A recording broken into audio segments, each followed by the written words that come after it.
ಕಬಡ್ಡಿ ಬಾಬು ಎಂದೇ ಹೆಸರುವಾಸಿಯಾಗಿರುವ ಎಂವಿ ಪ್ರಸಾದ್ ಬಾಬುರವರಿಗೆ 66ನೇ ಜನ್ಮದಿನದ ಸಂಭ್ರಮ.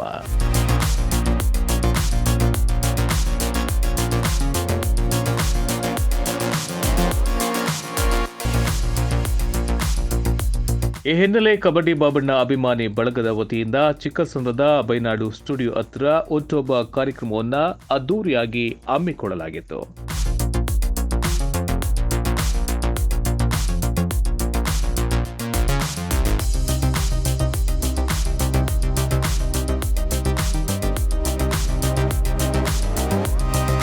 ಈ ಹುಟ್ಟುಹಬ್ಬ ಕಾರ್ಯಕ್ರಮಕ್ಕೆ ಸಾರಿಗೆ ಸಚಿವರಾದ ಶ್ರೀ ರಾಮಲಿಂಗಾರೆಡ್ಡಿರವರು ಮತ್ತು ಶಾಸಕರಾದ ಶ್ರೀ ಬಾಲಕೃಷ್ಣರವರು, ಕಾಂಗ್ರೆಸ್ಸಿನ ಎಲ್ಲ ಕಾರ್ಯಕರ್ತರು ಹಾಗೂ ಎಲ್ಲ ಸದಸ್ಯರು ಕಬಡ್ಡಿ ಬಾಬುರವರಿಗೆ ಹುಟ್ಟುಹಬ್ಬದ ಶುಭಾಶಯ ಕೋರಿದರು.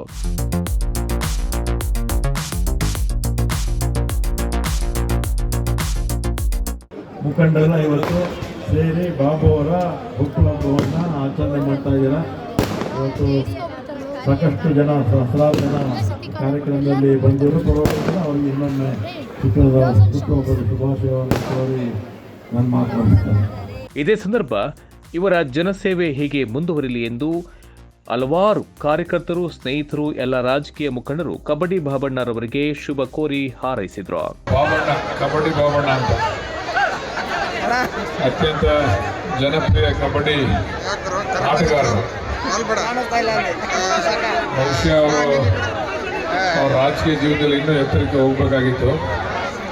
ನಮ್ಮಂಗೆ ಅವರು ಕೂಡ ಪೊಲಿಟಿಕಲ್ ಸಫರರು.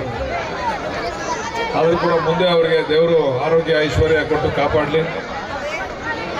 ದಿನನಿತ್ಯ ಜನಗಳ ಸೇವೆಯನ್ನು ಮಾಡ್ತಕ್ಕಂಥ ಕಾಯಕವನ್ನು ಯಾವ ರೀತಿ ರಾಜಕಾರಣಿಗಳು ಮಾಡ್ತಾರೆ, ಅದೇ ರೀತಿ ಬಡವರ ಸೇವೆಯನ್ನು ಮಾಡ್ತಾ ಇರ್ತಕ್ಕಂಥದ್ದನ್ನು ಮುಂದೆನೂ ಕೂಡ ಮುಂದುವರಿಸ್ಕೊಂಡು ಹೋಗಬೇಕು. ಮುಂದಿನ ದಿವಸಗಳಲ್ಲಿ ಅವ್ರಿಗೆ ಇನ್ನೂ ಭಗವಂತ ಹೆಚ್ಚಿನ ಆರೋಗ್ಯ ಐಶ್ವರ್ಯ ಕೊಟ್ಟು ಕಾಪಾಡಿ ಇನ್ನೂ ಹೆಚ್ಚು ಬಡವರ ಸೇವೆಯನ್ನು ಮಾಡ್ತಕ್ಕಂಥ ಅವಕಾಶವನ್ನು ಕಲ್ಪಿಸ್ಕೊಡ್ಲಿ. ಯಾವತ್ತೂ ಕೂಡ ನಾವು ಬಾಬಣ್ಣನ ಜೊತೆ ಇರ್ತೇವೆ. ಅವರೊಬ್ಬ ಸ್ನೇಹಜೀವಿ. ಅವರ ಹತ್ರ ಅಜಾತ ಶತ್ರು ಇದ್ದಂಗೆ ಯಾರಿಗೂ ಕೂಡ ಬೇಸರ ಮಾಡಲಿಕ್ಕೆ ಹೋಗೋದಿಲ್ಲ. ಅವರು ಎಲ್ಲ ಪಕ್ಷದವ್ರ ಜೊತೆ ಕೂಡ ಉತ್ತಮವಾದಂಥ ಒಡನಾಟವನ್ನು ಇಟ್ಕೊಂಡಿದ್ದಾರೆ. ಅವರು ಇನ್ನೂ ಕೂಡ ರಾಜಕೀಯದಲ್ಲಿ ಇನ್ನೂ ಎತ್ತರಕ್ಕೆ ಬೆಳೆಯಬೇಕು ಅಂತ ಅವಕಾಶಗಳ ಭಗವಂತ ಕರುಣಿಸಲಿ ಅಂತಕ್ಕಂಥದ್ದನ್ನು ಹೇಳ್ತಾ, ಈ ಒಂದು ಕಾರ್ಯಕ್ರಮದಲ್ಲಿ ಇಷ್ಟೊಂದು ಜನಸಾಗರ ಬಂದಿರತಕ್ಕಂಥದ್ದು ಅವರು ಜನಪ್ರಿಯತೆಗೆ ಸಾಕ್ಷಿ ಅಂತಕ್ಕಂಥದ್ದನ್ನು ಈ ಸಂದರ್ಭದಲ್ಲಿ ಹೇಳ್ತಾ, ಮತ್ತೊಮ್ಮೆ ಅವರಿಗೆ ಹುಟ್ಟುಹಬ್ಬದ ಶುಭಾಶಯವನ್ನು ಕೋರಿ ದಯಮಾನಂತ ಭಗವಂತ ಅವರಿಗೆ ಒಳ್ಳೆ ಆರೋಗ್ಯ ಐಶ್ವರ್ಯ ಇನ್ನೂ ಹೆಚ್ಚು ಅಧಿಕಾರವನ್ನು ಕೊಟ್ಟು ಕಾಪಾಡಲಿ ಅಂತಕ್ಕಂಥದ್ದನ್ನು ಕೇಳ್ತಾ ನನ್ನ ಮಾತನ್ನು ಮುಗಿಸ್ತೇನೆ. ನಮಸ್ಕಾರ. ಈ ಸಂದರ್ಭದಲ್ಲಿ ಕಾಂಗ್ರೆಸ್ ಯುವ ಮುಖಂಡರು, ಎಂಪಿ ಪವನ್ ಕುಮಾರ್, ಅಭಿಮಾನಿ ಬಳಗ, ಕಾಂಗ್ರೆಸ್ ಮುಖಂಡರು ಸೇರಿ ಇನ್ನಿತರರು ಈ ಸಂದರ್ಭದಲ್ಲಿ ಉಪಸ್ಥಿತರಿದ್ದರು. ಈಗ ಅಭಿಪ್ರಾಯ ನೀವೇ ನೋಡಿದ್ದೀರಿ. ಈಗ ನಮ್ಮ ಏನು ಅಭಿಮಾನಿ ದೇವರುಗಳಿದ್ದಾರೆ, ನಿಜವಾಗ್ಲೂ ಅವ್ರಿಗೆ ನಾನು ಚಿರಋಣಿ ಆಗಿರ್ತೀನಿ. ಕಾರಣ ಏನು ಅಂದರೆ, ನಾನು ಅವ್ರಿಗೆ ಯಾವುದೇ ರೀತಿ ಅಧಿಕಾರ ನಾವು ಇಲ್ದಿದ್ರು, ನಾವು ಅವ್ರಿಗೇನು ಸಹಾಯ ಮಾಡ್ತಿದ್ರು ಸಹಿತ ಅವರು ಸುಮಾರು ವರ್ಷಗಳಿಂದ ನನ್ನ ಸಹೋದರನ ಒಂದು ಸ್ಥಾನದಲ್ಲಿ ಇಟ್ಕೊಂಡು ನನಗೆ ಎಲ್ಲ ರೀತಿಯಲ್ಲಿ ಅವರು ಸ್ಪಂದಿಸಿ ನನಗೆ ಏನು ಹೇಳಬೇಕು ಅಂತಲೇ ಗೊತ್ತಿಲ್ಲ, ಅಷ್ಟು ಚೆನ್ನಾಗಿ ಒಂದು ವ್ಯವಸ್ಥೆಯನ್ನು ಮಾಡಿ ಈ 66ನೇ ವರ್ಷದ ಹುಟ್ಟುಹಬ್ಬವನ್ನು ವ್ಯವಸ್ಥೆ ಮಾಡಿ ಆಚರಿಸಿದ್ದಾರೆ. ಅದಕ್ಕೆ ನಾನು ಆಭಾರಿ. 28-30 ವರ್ಷದವರೆಗೂ JDS ಅಲ್ಲಿದ್ದೆ. ಈಗ ಕಾಂಗ್ರೆಸ್ಸಿಗೆ ಬಂದಿದ್ದೀನಿ. ಕಾಂಗ್ರೆಸ್ಸಿಗೆ ಬಂದಿರೋದ್ರಿಂದ ಅದರಲ್ಲೂ ನಮ್ಮ DK ಶಿವಕುಮಾರ್ ಅವರು, DK ಸುರೇಶ್ ಅವರು ಕೂಡ ಬರಬೇಕಿತ್ತು. ಆದರೆ ಕಾರಣಾಂತರಗಳಿಂದ ರಾಜಕೀಯದ ಅಲ್ಲಿನ ಸಂದರ್ಭದಿಂದ ಬರೋಕ್ಕಾಗದೇ ಇರೋ ಕಾರಣದಿಂದ ಅವರು ಬಂದಿಲ್ಲ. ಅವರ ಬಾಮೈದಾದ MLC ಆದ ರವಿ ಅನ್ನೋರು ಬಂದಿದ್ದರು. ಎಲ್ಲದಕ್ಕಿಂತ ಮುಖ್ಯವಾಗಿ ನಮ್ಮ ರಾಮಲಿಂಗಾರೆಡ್ಡಿ ಮಂತ್ರಿಗಳು ಬಂದಿದ್ದರು. ಅವರು ಕೂಡ ನಮಗೆ ಇದು ಮಾಡಿದ್ರು. ಮತ್ತು ನಮ್ಮ ಮಾಗಡಿ ಕ್ಷೇತ್ರದ ಶಾಸಕರಾದ ಬಾಲಕೃಷ್ಣ ಅವರು ಬಂದಿದ್ದರು.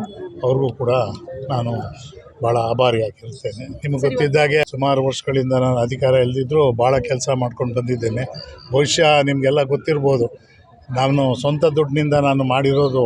ಇದನ್ನು ನಾನು ಏನು ಮಾಡಿದ್ದೀನಿ ಅದರ ಜನರ ಒಂದು ಪ್ರೀತಿ ವಾತ್ಸಲ್ಯ ಇವತ್ತು ನಿಮ್ಮ ಕಣ್ಣು ಮುಂದೆ ನೋಡಿದ್ದೀನಿ.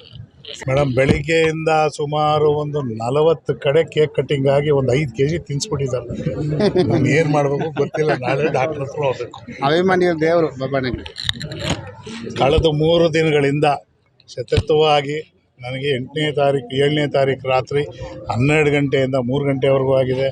ಮತ್ತು 8ನೇ ತಾರೀಕು ಬೆಳಗ್ಗೆ ಅಂದರೆ ಸಂಪೂರ್ಣವಾಗಿ ಇದಾಗಿದೆ. ಆಮೇಲೆ ನಿಮಗೆ ಗೊತ್ತಿದೆ ಈಗ 9 ಆಗಿದೆ. ಏನು ಮಾಡೋಕ್ಕಾಗಲ್ಲ.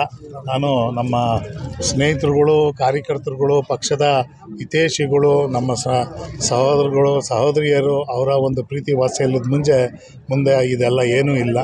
ಹಾಗಾಗಿ ನಾನು ಅವ್ರಿಗೇನು ಕೊಟ್ಟರು ನಾನು ಸ್ವೀಕರಿಸಿದೆ. ಕನ್ನಡಿಗರಿಗೂ ಕರ್ನಾಟಕ ರಾಜ್ಯದ ಕನ್ನಡಿಗರಿಗೆ ಸಂಕ್ರಾಂತಿ ಹಬ್ಬದ ಹಾರ್ದಿಕ ಶುಭಾಶಯಗಳು. ನಮಸ್ಕಾರ.